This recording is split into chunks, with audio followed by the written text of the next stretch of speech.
All right. Well, we're going to start getting this kicked off. Just to give people a little more time, we've got people just jumping on here right at the start. So to give everybody a little bit of introduction today, I know quite a few of you on the call have dealt with either myself or Mike or Ron, other members of our sales and operations team here at CIT. But just in case you're not familiar with who I am, my name is Gabriel Zeppa. I'm the customer success manager here at Complete Interactive Technologies. I work in conjunction as a partner with WatchGuard Technologies, who were great enough today to help host this event that we put together. And the gentleman you see, right there at the bottom right of your screen, this is Mark. He's the security operations manager for WatchGuard Technology. So if you don't mind, Mark, you can give yourself just a little more of an introduction and elaborate on what you bring to the table to partners like ourselves and the customer base, with WatchGuard that we service at this time, with all their cybersecurity needs, honestly. Yeah, thanks, Ed. Thanks for having me on. So yeah, real quick about me. I'm Marc Laliberte. I'm the security operations manager at WatchGuard. I've actually been here for quite some time now, about 9 years, and quite a few different roles and responsibilities. But my day-to-day now is leading our threat research team in the WatchGuard Threat Lab, and just general security operations for our company internally as well. The Threat Lab side, so our job is to basically keep our finger on the pulse of security, and keep a day-to-day track on what the cyber threat landscape looks like through a combination of our own threat intelligence and some third-party feeds, and also just keeping up with whatever the latest security news is and our own internal research as well. And then we try and take that and then bring it back to you guys, your customer base, our partners, others in the industry, and paint not just a good picture of what the threat landscape looks like, but also give some concrete defensive tips on how to keep yourself safe from cyber attacks that are out there. And for those that aren't familiar with WatchGuard as a whole, we're a security company. We're just coming up on our 25th anniversary now.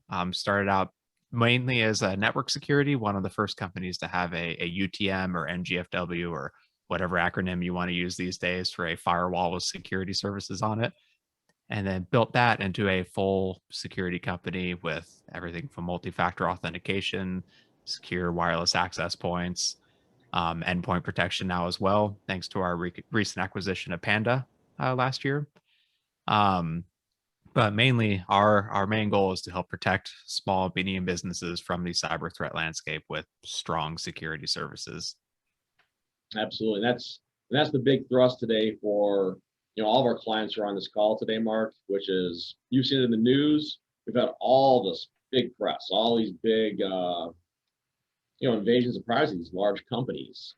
They've fallen prey to all these outside entities who are shutting down, interrupting production, and worst of all, causing great disruptions to their business's money flow, and ransomware, paying them to get that done. So that's the big thrust of today's meeting, which is, it's not just the big players, it's everybody. It's everybody in the small, medium business world, even the enterprise. This is becoming a growing concern for every business owner and operations manager out there. So yeah, that's one of the main key points I'm going to hit through this is basically if you take nothing else out of this chat we're going to have today, it's that there's no such thing as too small of a company when it comes to cyber threats and cyber attackers. Like, if you didn't have something valuable, you wouldn't be in business because you'd have nothing to sell or nothing to provide to your customer base. And cyber attacks these days are just all about preying on what you find valuable. Could be your customer database, all of your sales leads, could be your intellectual property. Basically something that if you lost and someone tried to sell, or you just straight up lost access to it because of a ransomware attack, you might be willing to pay a cyber criminal in order to restore that access or prevent that information from leaking out there to the public. And so because everyone has something valuable, there's really no such thing as too small of an organization to get hit. And these days it's easier than ever, as you'll see in a little bit, to make these sophisticated attacks that target even small organizations. But the good news is it's easier than ever to deploy strong security defenses and just good practices and policies to defend against these threats as well. Excellent. Well, before we get this kicked off then, Mark, I think we've got given a pretty good amount of time for everybody to jump on here. We've got a pretty good collection of participants here. So just as a reminder for everybody, we do have the chat box open. So if you have questions throughout this presentation, Marc will be able to look at those, field them. We'll either address them during the presentation, but we'll certainly make sure there's some time left there at the end. And then that's just another reminder to everybody who is participating today. We're keeping track of whoever's been able to get on this and watch today. We'll make sure you guys also get your Grubhub card. So, lunch is on us. That's a big part of the CIT Lunch and Learn. We want to share some knowledge and show some appreciation for your time too. So, once again, Marc, I think we're ready here, so you can start taking it away, sir. Great, sounds good. So today we're going to be chatting about the cyber threat landscape. Before we jump in, though, I kind of already hinted at a bit of my history at WatchGuard. I grew up with a lifetime of traditional hacking, so I loved trying to rip apart whatever electronics my parents brought home growing up, figuring out how they worked, how to break them, and basically using that knowledge then to build a repertoire of attacks against practical applications, hardware, software, whatever. These days, my main specialties are network security, working at WatchGuard, and IoT. I love going on Amazon and buying whatever the latest network connected doodad is and trying to find vulnerabilities in it and then work with manufacturers to get those resolved. I've got a stack waiting for me back at the office when we open back up, about this tall, of new toys and doodads to go try and rip holes in. But I try and take all that information and work with my team as well, who are very like-minded individuals too.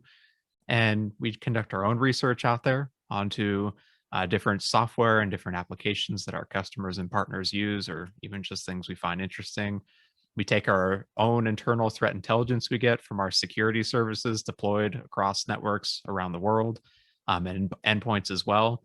And we distill that down into just a picture of what the cyber threats landscape looks like. And that's what we're going to be chatting about today. And like Gabe said, if you have any questions, please feel free to stick them in the chat window. I've got it open right here. I'll answer them as we go. And if I manage to miss one of them, we'll hit it at the very end. If you have any questions at all, feel free to pitch them our way. So real quick agenda about what we're going to chat about today. We'll start with just a look at the threat landscape in general. We'll go over some main statistics, some information about where we're at just in 2021 and looking to the near future as well. And then we'll jump into the three main cyber threats that you guys have to watch out for. And so these are their actual attack methods and tools that cyber criminals are using. We'll chat about what they are, how they work, how the threat actors are using them, what their history is. And then we'll end with defending against these evolving threats. So how a zero trust architecture, how a defense in depth can help secure networks these days against the modern cyber threat landscape. So before we start, I've got a bit of a quiz for you guys. I want to start with just, if you want, throw it into the chat window or just answer it in your own head. How long on average do you think it takes for an organization to identify that they've been breached? So we're talking about from the point where a cyber attacker has been able to get into their network, maybe through a vulnerability or an exploit or just a phishing email to trick them into downloading some malware. How long from that point of infection until the point where the organization, on average, has identified they've been the victim of a breach? Do you think it's 7 hours, 7 days, 7 weeks, or 7 months? And it looks like we got a couple answers in here. There seems to be a pretty strong consensus on 7 weeks, which sounds pretty reasonable.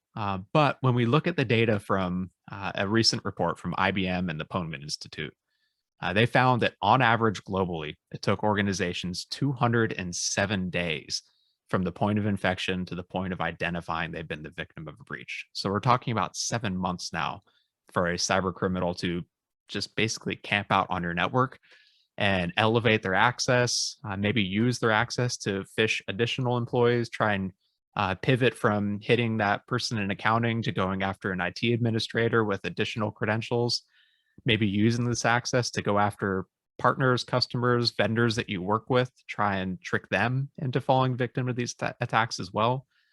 Really, these days, the modern cyber attack isn't just a quick one and done thing.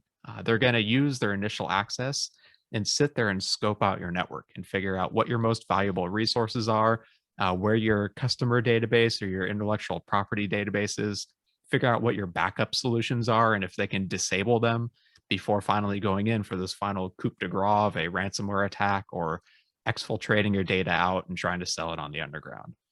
Now, it gets even worse though, because after identifying that breach, it took organizations on average 73 days to clean up after the fact. So now we're talking 9 to 10 months from the point of infection to the point of getting that malicious activity or code or malware off of your network, which is a very long time. And it's largely because organizations these days are spending all of their time, money, and resources on trying to prevent a cyber attack and not enough on detecting and responding to the things that slip through the cracks. Because I mean, I work for a security company. I would love to tell you that if you buy our product and set it up correctly, you are 100% safe from all cyber attacks. You're unhackable. And unfortunately, that just isn't the case. There's no such thing as unhackable out there. There's always some way that something could eventually slip through. So you want to make sure that not only are you setting up a strong defense just to stop everything you can, but also keeping an eye on the detection and response end of it as well. So can you detect suspicious activity and respond to it before it becomes a significant incident for your organization? A really good example of one of these long-lived attacks was one that made really big news rounds recently, the SolarWinds breach. So this actually started back in September of 2019, where the threat actors first got access to SolarWinds internal networks. And over the next couple months, they were testing, injecting code into SolarWinds build environment, testing to see if they could remain undetected at this point. And it wasn't until February of 2020 where they actually injected their, or I guess February of 2020, where they started building this malware in SolarWinds development environment. So this is now 6-7 months from the point of when they gained access to the point where they're actually carrying out their attack internally at SolarWinds to add this backdoor to the SolarWinds Orion platform. It was a few months later that that malware or that backdoored update became available to SolarWinds customers. And then they actually went back in June of 2020 and cleaned up after themselves. So now 10 months after the fact, there's technically no malicious code in SolarWinds environment, but they've already had this backdoor injected into their product. And it wasn't until December of 2020 that we identified that there was an incident, because these same threat actors then went after a SolarWinds customer in FireEye, which is one of the biggest security companies in the world, basically the organization you bring in to detect a breach. It wasn't until then that this kind of all unraveled, now more than a year after the original intrusion. And like, it's easy to, throw stones at SolarWinds, but they're a smart company. They're a tech company. They understand security. And even they got hit just because this was a rather sophisticated attack. But basically 2 months, 4 months, 9 months, it's a long time for a threat actor to be sitting on that network. And one of the reasons they're able to stick around for so long is that these days malware is becoming even more evasive. So one of the things that my team tracks every day, quarter, year, what have you, is this thing that we call the 0-day malware number. And for the technical folks out there, this is different than a 0-day exploit, which is an attack against a unpatched vulnerability. When we say 0-day malware, what we mean is malware that gets past signature-based antivirus. It doesn't have a signature. And that could be because it's brand new. Maybe it's a brand new type of ransomware that uses some new coding method that there's no signatures for it yet. Or it could be a 3-year-old malware payload that they just ran through something like a new packer or cryptor or some other evasion tool to have it mask its signature and get past these protections. And if you look at our latest internet security report that we released for Q1, we found that 73.6% of all malware that we saw for the quarter was what we call this 0-day malware. Meaning that if you're just relying on this legacy signature-based anti-malware, you're missing 3/4 of all malicious payloads out there, which is just way too much to be missing. And it's because there's tools out there that are easy, free for even low-skilled cyber criminals to take any malware payload and make it evasive. There's a really popular one that our team has been using just for demos called Amber, that's available for free on GitHub. It was developed for security researchers, but as with all good security research tools and penetration testing tools, cyber criminals take them too. And it makes it easy with just a couple clicks to go in and take a 3-year-old version of like Tesla Crypt and make it evasive for signature-based antivirus. Other methods that we've been seeing threat actors use to gain a foothold on a network, we've started looking at the endpoint and exactly how these malware infections start on an endpoint. And we kind of looked at the top 5 categories in our last in our quarter 4 security report for last year, where we bucketed them into exactly what application they went after in order to initiate this attack. So Office documents, meaning it started with a malicious Word document or Excel spreadsheet. Browser, maybe they went after an old version of Internet Explorer you still had installed, or an extension to Firefox that you hadn't updated recently. Java is another pretty common intrusion method for initiating a cyber attack. Same with Adobe. Like, luckily, Adobe Flash has slowly been killed off of the internet, but it's still there on some installations. And then scripts being anything that starts with a PowerShell script or a JavaScript, or basically what we call living off the land attacks, where they're going to use the tools that come built into Windows or Mac OS and abuse those to carry out their malicious actions. And over the course of the last few years, like, you'll notice a few of them have been growing quite substantially. In general, all of these malware infections are up. There's just more malware out there, period. But when we look at this graph right here is actually a logarithmic scale, because when we look at it on a linear scale, you can see just how tremendous the increase has been for a couple of classes of malware infection growth. So browser-based malware, where they're hosting exploit kits on malicious websites and then tricking you into visiting them with a phishing email, that's gone up quite considerably in just the last year.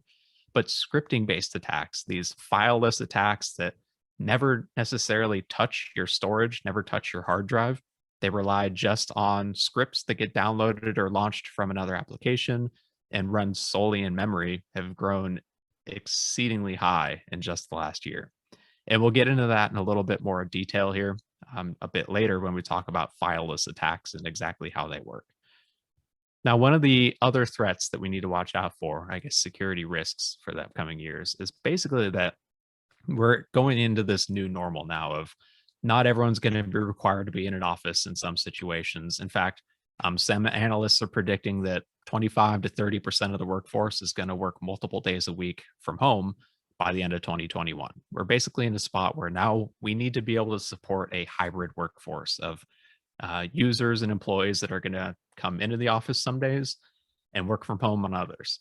And that poses some significant security risks, where when they're at home, they're not at the benefit of your perimeter-based protections at your office, which means that, like, maybe they're at a coffee shop, maybe they're just at their home, they're missing out on an entire layer of security then. So you need strong endpoint protection.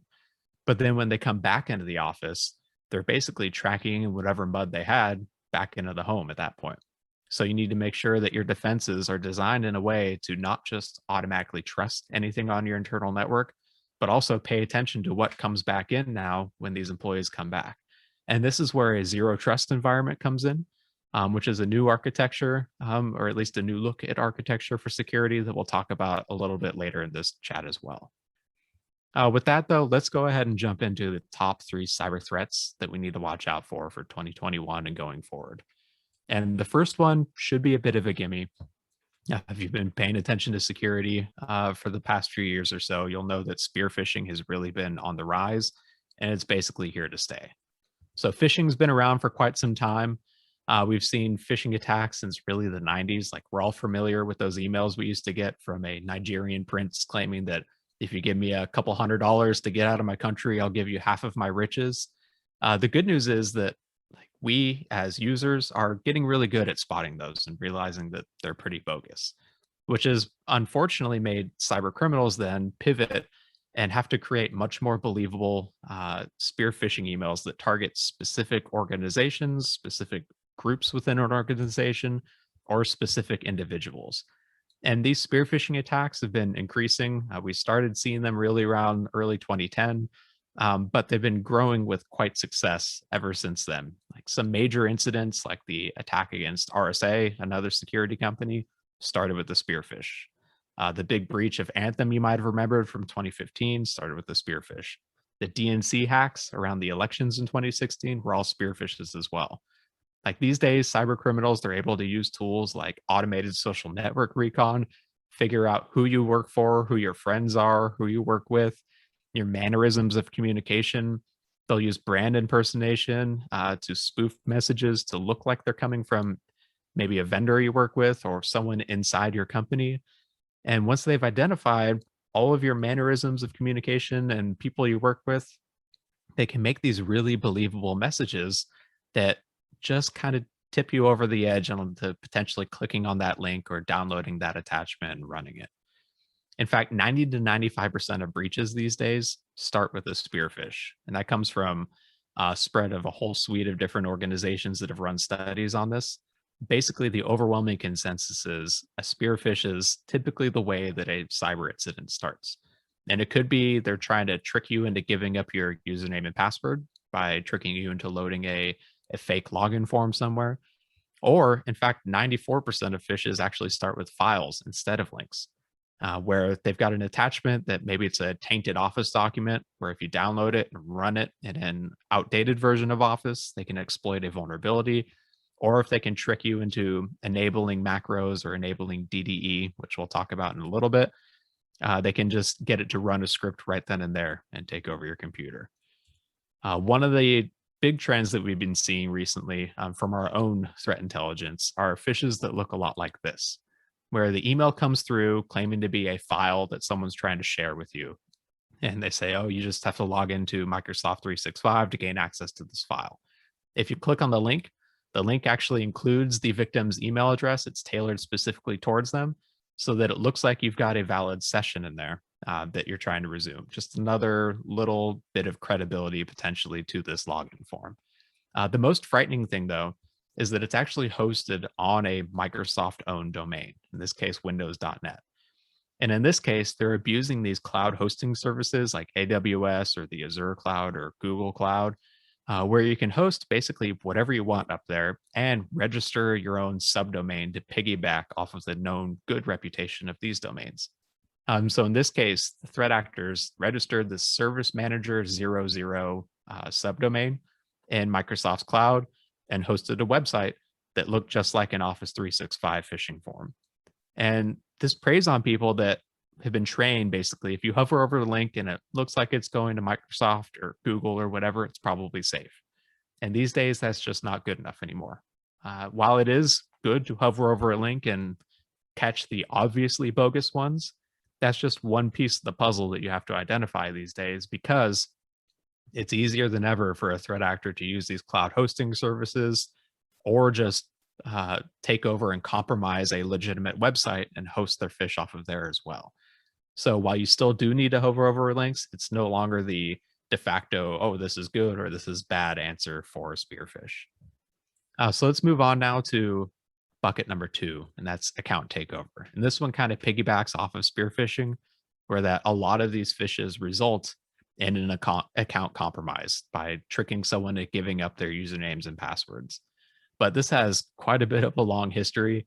So it feels like it's almost every other year or no, almost every other month where we see a major breach occur, followed by some executive saying, oh, passwords are dead, we're killing the password, followed by another breach of millions of passwords, followed by another executive saying they're dead.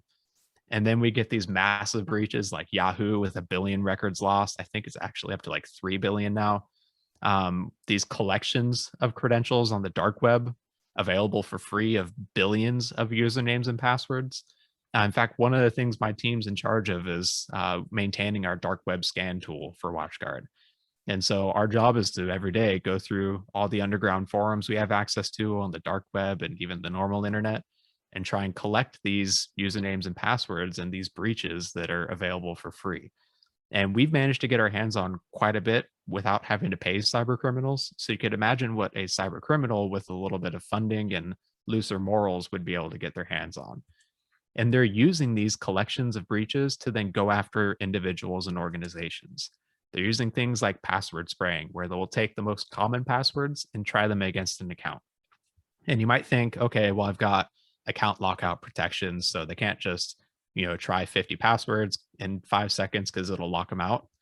But they're actually getting clever of getting around those now too.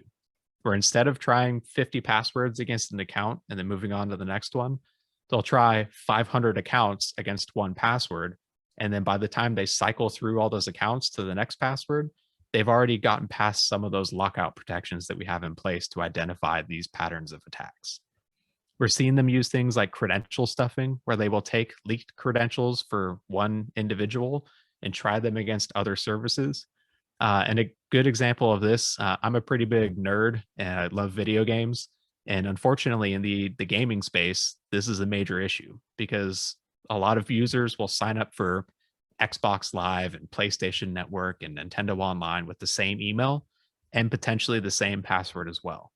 And so if one of those gets breached, or like some random forum that you sign up for the latest gaming news, if that gets breached and your password gets cracked, they're going to take those and try them against all these other related services, typically with really good success, because unfortunately, people still aren't good at picking strong and unique passwords for each individual account that they have. And I get it. Like, there's no way in heck I would be able to remember all 100 whatever passwords I have for all of my online accounts. And this is where something like a password manager really comes in handy, because you don't need to remember hundreds of 30-character passwords. You pick one really strong, unique one that holds the keys to your kingdom. And as long as it's sufficiently strong, you just let the password manager take care of the rest. We're seeing them use tools like Mimikatz and Windows Credential Editor, which are actual malware payloads designed to just steal passwords straight out of memory in plain text from your computer if they're able to get them to run. We're seeing multi-factor authentication bypass techniques. Not all flavors of MFA are equally secure. And while any multi-factor authentication is better than no multi-factor authentication at all, some of them technically or potentially have security weaknesses. You can just ask the administrators and developers for Reddit, for example. A really popular website where a few years ago, they had a security breach, even though they were using multi-factor authentication. Because in this case, they were using text-based MFA. So, where you get that text message and you have to enter that 6-digit code back into the website. Well, it turns out that the attacker in this scenario not only got valid usernames and passwords for a bunch of Reddit developers, but they then called up their mobile phone providers and convinced them to port over their phone numbers to a SIM card under the attacker's control. And so they were able to intercept those SMS MFA tokens and log right in that way. Because it turns out it's really easy to social engineer that 18-year-old on the other end of the line at T-Mobile and convince them to port over a phone number to something else. And that's unfortunately the case. We've seen credential stuffing attacks against some major organizations too. Citrix, HSBC, it's really popular in the retail vertical as well. And the unfortunate fact is passwords are still going to be here for this upcoming decade as well too. This is backed up by other research as well. Verizon puts out their data breach investigations report every year. And for the past few years, it's been right around 70% of hacking related breaches leverage some form of stolen credentials. This could be credentials they found on the underground in one of these breaches that they're then using credential stuffing to retry, or it could be a phish tricking your employees into giving up their credentials willingly. I mentioned that my team maintains our dark web scan tool, and we've got a very strict don't fund cyber criminals policy where we don't pay for any breaches at all. We only find ones that we can get for free. And even with that policy in place, we've still managed to amass almost 7.8 billion unique emails and passwords just out there for free on the dark web and underground forums. And across all those accounts, we found just shy of 600 million unique passwords as well. And again, these are credentials that we found either in plain text, they'd already been cracked, or weak enough that we were able to crack them with our own password cracking hardware as well. And again, this is stuff we found for free. Cyber criminals that don't mind paying $10, $100, whatever, to get whatever the latest breach is, can often leverage that into additional cyber attacks. A really good example of this was back earlier last decade. You probably heard about the LinkedIn breach, where LinkedIn lost around 107 or so million credentials to a cyber criminal based out of Russia.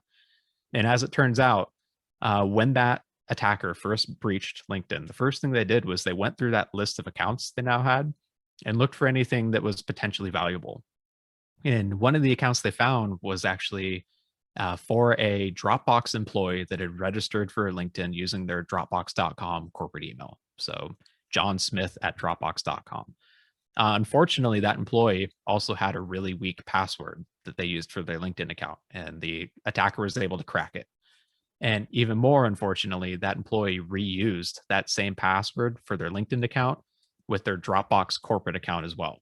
And so a few weeks after that initial LinkedIn breach, the threat actor was able to leverage their stolen credentials they got from that to then breach Dropbox as well. And that's pretty much par for the course. The first thing a cyber criminal is going to do once they breach a any online service or anything where they can get usernames and passwords is pick out the potentially valuable ones and then try them against other accounts before they even post any of these for sale on the dark web. That's unfortunately just the case where we're at right now, and why it's so important to have strong and unique passwords for each individual account that you maintain. Now, the third major bucket that we need to jump into is a bit of a technical one. So I'll try and define this down to how it differs from traditional malware. So when we talk about traditional non-fileless malware, all of the malicious code, all the bad actions are all contained in this file that gets saved onto your hard drive and then run from there. And that means that it's pretty easy to detect, even like traditional endpoint detection, endpoint protection agents that are constantly scanning your hard drive or scanning file downloads, running them against signatures or heuristics. They can identify this malicious code eventually and then delete that file out of your storage. And the other thing is then when they delete it, that means all that malicious code, it's gone. You've cleaned up the malware infection. Maybe you'd have to like clean up a few registry entries that left behind as well. But in general, if you delete that file, you delete the malware.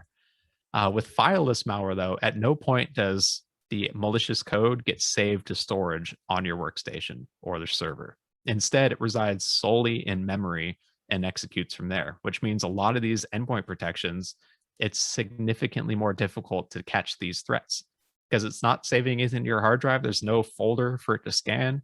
Instead, it has to watch the memory of existing processes on your computer and look for potentially malicious behaviors that start from them.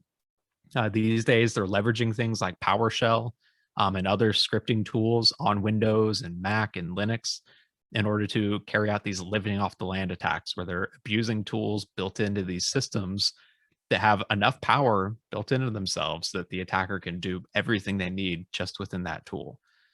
These fileless malware attacks typically start in one of two different ways. They can exploit a software vulnerability on your computer. So maybe you've got an out-of-date version of Internet Explorer that has a code execution vulnerability in it. Not that Internet Explorer has ever had any security problems at all, but let's just pretend it does. And then they convince you to load up a website that's under their control. That it could exploit that flaw and then inject their malware into the running process of Internet Explorer. And then from there, pivot and load additional malicious code into other processes on your computer, all the while never touching your hard drive or your solid state drive or storage at all. More often than not, though, they do technically arrive with a file in the form of an Office document. And then these Office documents contain macros or DDE that we'll get into in just a couple slides to launch a script and then start the malicious attack that way. And how this differs from traditional malware is that as soon as you run that script, as soon as you open that document and enable macros or fall victim to whatever vulnerability they exploited is, they don't care what happens to that dropper document. Doesn't matter. You can delete it. They're already running in memory. They've already got ways to maintain persistence in memory, and you can't just clean up the infection by deleting that file. Now, memory resident malware has been around for quite some time, even in the early 80s. There's been fileless network worms in the early 2000s, things like Code Red and SQL Slammer. But these days, these living off the land attacks that use frameworks like PowerSploit and PowerWare are widely available and widely used by cyber criminals. If you remember that slide from earlier when we were talking about the growth and the different intrusion methods for malware, these scripting-based attacks are just growing exponentially. These days, they're using techniques like DLL and memory injection, where they will inject malicious libraries into existing processes. We've seen examples where they'll Have, in fact, the recent breaches from just a few weeks ago, where they will include legitimate programs like a legitimate version of Microsoft Defender with their malicious code that gets past, endpoint protections because it's a legitimate endpoint protection tool, but then have a malicious library that it overwrites a legitimate library with and gets those applications to load them and execute them that way. We're seeing them use legitimate tools like PowerShell and NetSH, again, things that are built into Windows to start these attacks. And unfortunately, they're often attached to zero-day exploits in order to gain that first foothold onto a system. It really started picking up around 2016 and just started growing off the charts since then. And like I mentioned, they're not always completely fileless because they can often start with an Office document. We found that PowerShell-based threats specifically grew 460% in recent years and even more in years after that as well. Now, one of those styles of attacks that technically starts with a file that I've mentioned a few times abuses something called DDE, or dynamic data execution. And for those of you that aren't familiar with DDE, a good example of it is if you've ever copied and pasted a Excel spreadsheet into a Word document, you'll notice you can update that original Excel spreadsheet and we'll also update the Word document version of it. That's using this DDE protocol to facilitate that communication. But it's way more powerful than just that. You can also use it to launch other programs. So in this case, launching command prompt, which then launches calculator.exe, just as an example. And the reason that this is attackers have started pivoting to this style of attack in Office documents is because macros, what they have been using, are basically old news now.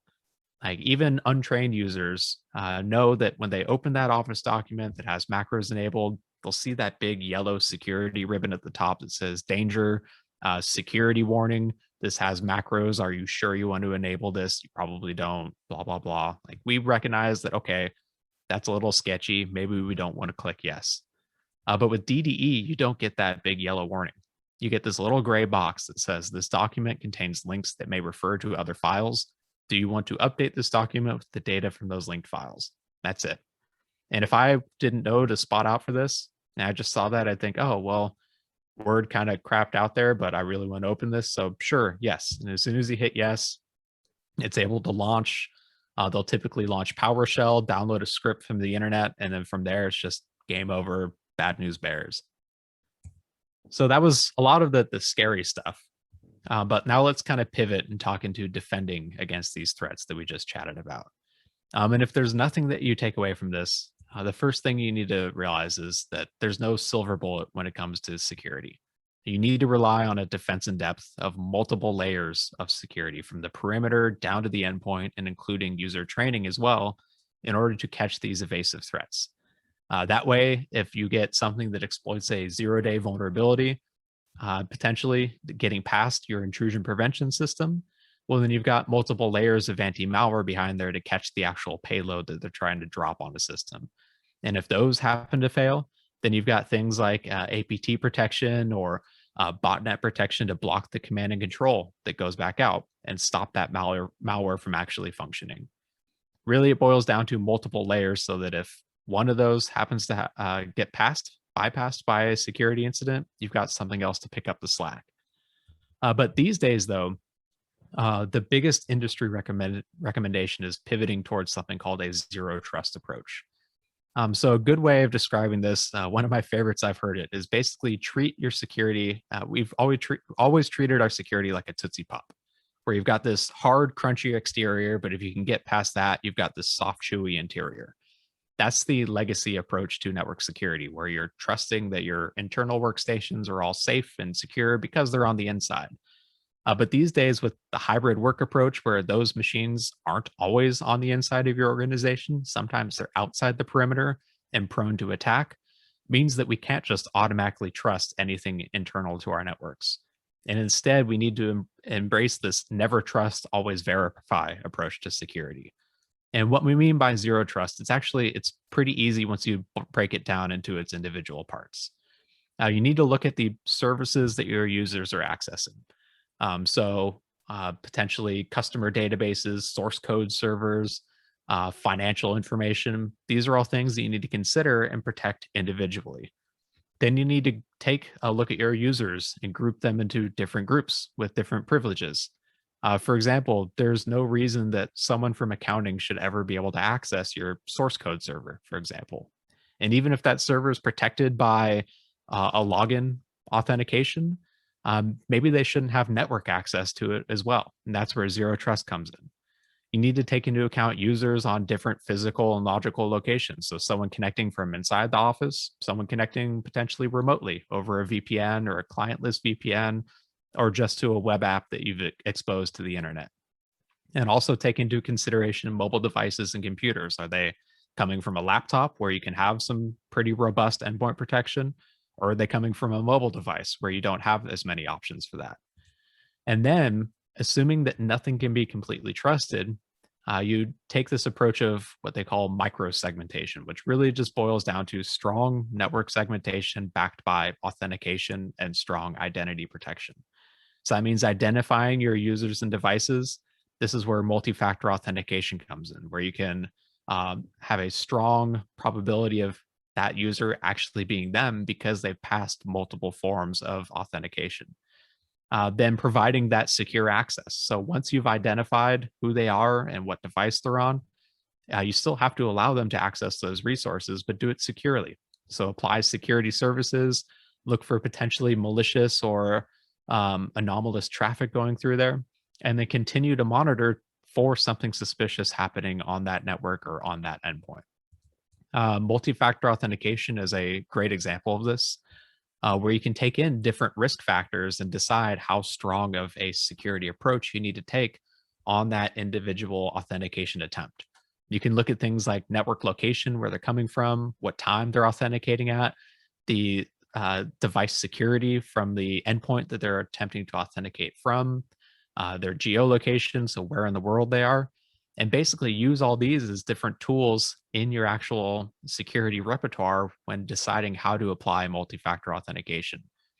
For example, things like geofencing. Maybe if they are authenticating from somewhere inside your corporate office, maybe you don't need to apply MFA. But if they're coming from outside there or from a different country, maybe you do. You can take into things like geokinetics. So, did they log in from downtown Seattle at 9:05 a.m., but then log in from San Diego at 9:30? It's impossible to get there, which means that either they are not actually in San Diego and someone else stole their credentials, or potentially they're using a VPN. And sometimes these protections will trigger on things like mobile VPNs, but that's okay. They're designed in a way to uh, deploy strong security when you need it, with understanding that sometimes it may catch up people that are connecting remotely as well. You can also look into things like geocorrelation, so social engineering. Maybe my mobile phone is connected in Portugal, but my computer is trying to log in from Russia. Things like this should all be factors when you're deploying strong security and specifically multi-factor authentication. So, how about specific defensive tips? When it comes to spear phishing, MFA is key. That way, it's less of an issue. If one of your users give up their username and password willingly, you still have another form of authentication that they have to get through before they can log into that account. Phishing awareness training is key here as well. You're never going to get your click rates down to zero, though. I wish that were possible, but there's always going to be some really crafty, really believable spear phishing message that gets through and convinces someone to click on it. And that's where technical defenses like DNS firewalling, for example, come in, where you can have services that basically neuter the malicious links in those messages so that even if you click on it, you've still got, instead of being sent to that malicious endpoint, you basically get redirected to a safe, secure black hole under your security services control. And in that case, you can even provide additional phishing training right there in the moment of, hey, that link you clicked was malicious. Don't worry, we blocked it. Here's a 3-minute video to watch on how to spot something similar in the future. When it comes to account takeover, again, multi-factor authentication should be your highest priority. That way, even if they get your username and password, they still have to break into your home and steal your phone and like cut off your thumb to get past the biometric before they're able to log into your account. Phishing awareness training is another big one for account takeover, since many of these credentials end up getting lost because of a phishing message. But then advanced malware detection is really important as well. because these days tools like Mimikatz and Windows Credential Editor are widely available for even low-skilled attackers to steal credentials straight from a system that they were able to run these malware payloads on. And then when it comes to fileless malware defenses, this is where your technical controls really are key. Things like intrusion prevention systems to catch zero-day exploits or exploits of known vulnerabilities, backed by advanced malware detection to pick up the slack for where they missed that as well. And the most important is here is endpoint detection response, where because so many of these fileless threats never touch storage on your workstation, you need to make sure you've deployed tools that are watching existing processes to look for suspicious behaviors. So that way, if calculator.exe starts spinning up Windows encryption libraries and enumerating your file system, you can raise enough red flags to say, oh, it looks like someone injected ransomware into that process and we need to kill it, quarantine it, and look for anything else it touched. So I didn't see any questions come through, but please, if you have them, feel free to pitch them my way. Also, my inbox and Twitter and whatever LinkedIn does are always open for any security related questions too. Please feel free to reach out if you have anything. But with that, I guess we'll see if anyone has anything. And if not, thank you all for your time. Thank you, Mark. Yeah, all right, listen, we do have, well, we just got a couple thank yous there. So, we do have a question here. So, we got a question here from Ken. And can you see that, Mark? Yeah, I can. So the question was, I sometimes get emails that look like they came from my boss, and then the mails call you out by name. Where do they come from? They ask information about bank information and stuff like that. Yeah, these are a classic example of a spear phishing message. And typically, they've done their research. They've gone online, checked out maybe any versions of your corporate directory available online. Maybe they've leveraged additional access from someone that you work with. And through that, they know who your boss is. And then they take that information to spoof these messages to make it look like it's coming from someone you work with. It's actually really easy to spoof an email message to look like it came from someone else. And there are technical controls out there to defend against that. There's different protocols people can set up on your email server to help protect against that, but they're not always 100% effective, and they can be a little difficult to implement, which means that basically it boils down to you need to treat any email you get, any message you get, because these days they're doing text messages too, with skepticism. And don't assume it's legitimate right off the bat. In fact, assume that it's not legitimate right off the bat until proven otherwise.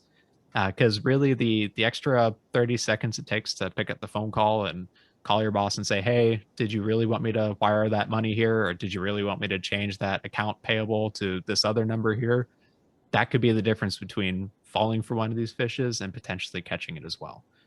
It's really common around tax season for them to try and go after HR, for example, and get people to change, get them to change payroll information or get them to change or gain access to W-2s, for example, so they can file fraudulent tax forms. We've seen a lot of attacks targeting organizations that deal with frequent wire transfers, for example, where maybe they're inside your network. They've got a backdoor installed somewhere through some malware they've installed, and they're seeing that you're coming up on closing this big deal. You're just waiting for the account info to come through on where to pay it. And then right before that comes through, they will send a message saying, oh yeah, here, by the way, here's the account that you need to send that transfer to. Go ahead and fire it over there. That's a really big issue in the real estate business, for example.